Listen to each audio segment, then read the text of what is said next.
ఆధార్కి వెళ్ళి వచ్చేవాడు ఎటైనా వెళ్ళొచ్చు. మాకు బోర్డర్స్ అయితే ఏం లేవు. ఫెసిలిటీస్ అంటే చిన్న చిన్న ఈ టాయిలెట్స్ ఇట్లాంటివి ప్రాబ్లమ్స్ ఉంటా ఉంది.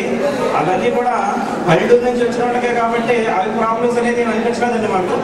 కనుక ఇంజనీర్ అవ్వకపోవచ్చు, డాక్టర్ అవ్వకపోవచ్చు, కానీ డెఫినెట్గా బ్యాడ్ హ్యాబిట్స్ అనేవి లేకుండా సుమారుగా ఏంటంటే ఇక్కడ మంచి వాతావరణంలో 10 మంది మంచి చెడు చెప్పుకుంటూ పెరుగుతాం కనుక మనకి దురలవాట్లు అనేవి లేకుండా ఉంటాం కనుక వాళ్ళ అలవాటు అవ్వవు. ఎందుకంటే 10 మంది మంచి వాళ్ళే మధ్యలో పెరుగుతాం కనుక అలవాట్లు లేకుండా ఉంటాం.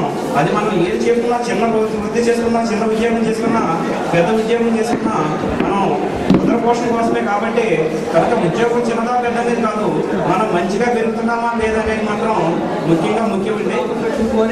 మొత్తం చదువుకుని వచ్చేవాడు, ఫస్ట్ వచ్చేసేది వాడికి అన్ని యూనిట్లో ఫస్ట్ వచ్చేస్తుండే. మేము అందరం ముఖ్యం చదువుతుంటే వాడు పడుకునేవాడు ముసుకేసుకుని.